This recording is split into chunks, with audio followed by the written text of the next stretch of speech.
Hi, students. This video is to just describe to you a mindfulness assignment that I want you to do for the next 2 weeks. So I'm going to post this on Monday, November 11th, and I'm going to hope that you complete it by Sunday, November 24th. And it's a very simple and not very time-consuming assignment. And it counts as 2 quiz grades. What I'm going to ask you to do, we've been reading about Buddhism and Zen, and Hagen, the writer we're reading, keeps talking about how important it is to not conceptualize things, but to just be present for them, to see them, to experience them. And so it didn't seem right to me that we would just read about Zen. I also thought we should do some Zen practice, some mindfulness practice. One thing I think it's important to say is that mindfulness practice is not a religion. It's a spiritual practice. And Catholic priests do mindfulness meditation. Jewish rabbis do. Muslims do mindfulness meditation. Atheists and agnostics do it. So it's not really it's not a religion. It's a spiritual practice and just a stress relieving practice or a health practice for hundreds of millions of people around the world. So I'm not asking you to adopt a new religion or to even believe in mindfulness, but I would like you to sort of visit it and see how you experience it, because I think it would help you understand some of what Hagen is talking about in the book. So what I'm going to do, so this is the assignment. What I would like you to do for the next 15 days, and if you skip a day or two, that's okay, is I would like you to spend 3 to 10 minutes each day doing something mindfully. So you could do mindfulness meditation for 10 minutes. You could wash the dishes for 10 minutes very mindfully. You could eat a meal really mindfully. I think that's hard to do when other people are present, but if you're home alone or someplace alone when you're eating a meal, put away your phone, put away your books, put away your TV, and just try to eat that meal completely mindfully, which might take 5 minutes, it might take 10, it might take longer, but just make that a mindfulness practice. You could take a shower mindfully. If you walk to and from classes, you could decide today when I walk between my classes, I'm not going to talk to anyone. I'm not going to look at my phone. I'm not going to listen to music. I'm just going to focus on walking mindfully. What are some of the other things you could do mindfully? Cleaning up the kitchen could be mindful. I think cooking could be mindful. So those are some things I thought of, and you may be able to think of something else. I think working out mindfully might be kind of hard because there's so much exertion, and I'm not sure. It might, I don't know, you could experiment with it. But those are some ideas. You might already have a meditation practice, but if you don't, one way to fulfill this assignment is to just decide to do 3 to 10 minutes of mindfulness meditation a day. There are tons of good, like 5 or 6 minute YouTube videos. If you do a search with mindfulness meditation instruction, John Kabat-Zinn has a couple really good videos I noticed on YouTube.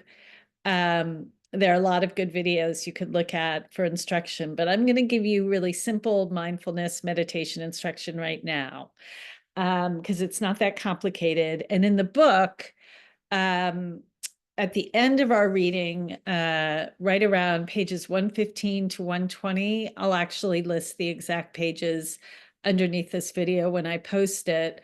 The author gives really good mindfulness meditation instruction too. So you can look at that for how to do it. So when you do mindfulness meditation, all you do is sit up straight. and you set a timer. It's not important if you set it for 3 minutes or 10 minutes, but what I would recommend, whatever time you decide on, that you stick to that time, that you really stop when that you really make it to that 5 minutes, 7 minutes, 10 minutes, whatever you feel like. And I would recommend when you start, you start fairly small, like 5 minutes or something, or 10 minutes is pretty doable. You may feel excited to try it and want to do 30, and you can, but it's kind of a tall order. But you can play around with it, see what you like best. Then all you do is you sit up straight. Different people do different things with their hands, but I think it's fine to just put your hands on your thighs, sit up straight, try to breathe from your diaphragm.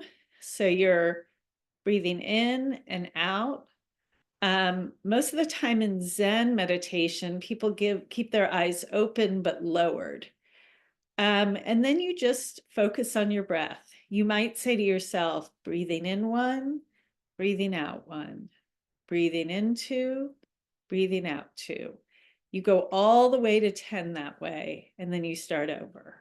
It sounds probably really boring, and boredom may be one of the things you notice you experience, but just stick with it. Your only job when you're doing mindfulness meditation is to be where you are. So one good way to stay where you are is to focus on your breath and the sensation of breathing in and breathing out. Another good thing is to, if you're trying to stay in the moment and be really awake to this moment, is to think about your senses. What do I smell? What do I hear? What do I see? How do I'm touching my sweatpants. How do my sweatpants feel against my fingertips as my hands are on my thighs? I forgot a sensation. Smell, taste. What does my mouth taste like? Oh, I had some Halloween candy, so I have a little chocolate taste in my mouth. All of that keeps you grounded in the moment. Then things may come up. You may feel, ugh, this is so boring. I can't possibly do this for 5 minutes. That's okay. Just feel that feeling. Keep breathing in one, I'm bored, breathing in two, I'm breathing out two, I'm bored. Just you might name whatever comes up. I'm irritated at my sister because she made me late for class. I'm worried about my calculus test, whatever. Then at some point you may start thinking, you may start planning your day. You may be thinking about something somebody said to you the night before. And then that's okay. Don't beat yourself up about it. Just, you kind of want to think about your thinking as like a little child that's gone off the path, and you just bring it back to the moment. Breathing in one, breathing out one. If you've lost count on your breaths, just go back to one. And you're just going to keep doing that until your timer goes off. Feeling my soft sweatpants, tasting the chocolate in my mouth, breathing in one, breathing out one. And then when the timer goes off, you're done and you go about your day. That's basically the same thing you would be doing if you were walking. You might focus on your breath as you walk. You might count your breaths as you walk. Same thing when you're doing dishes or taking a shower. You might focus on your breath. You might focus on the sound of the shower, what the water feels like coming down your shoulders. You might catch yourself while you're taking your shower thinking about, your bus route or something. Try to bring it right back to just being in your shower. One of the things Steve Hagen says in the book is there's a conception that Zen is about control, but it's actually about losing control. It's about whatever is happening in your body and your mind, just letting it happen and then just returning to the moment. You may see or hear, you may notice yourself having a lot of crazy thoughts, having a lot of crazy feelings. Keep breathing and just stay with this. And your only job is to observe. That's all you got to do. And then you're done. Okay. 3 to 10 minutes a day. You might meditate every day. You might meditate some days and do your mindfulness when you're walking another day. You might take a walk around the block mindfully. You might every day just be mindful when you're doing dishes. Totally fine.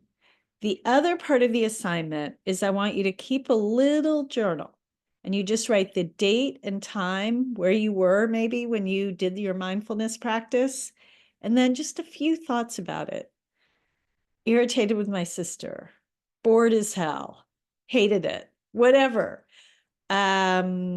I felt really cold because we didn't have the heater high enough. Noticed I was really happy about my math test. Whatever it is, just simple observations. So on Sunday, I think it's November 24th, you just turn in that journal. If you do it, it's 15 days you have to do this assignment. If you miss a day or two and you only turn in 12 days, that's totally fine. I just want you to have some practice with this mindfulness that Steve Hagen is talking about, because I think it'll help you understand the reading and help you understand Buddhist practice in general. Let me know if you have any questions or concerns. Your journal that you turn in might be a page, it might be 2 pages. I don't even need complete sentences for every day. If you want to write more than that, you can, but I just want you to write down a few notes for every day. Let me know if you have any questions or concerns, and I look forward to hearing about your experiences.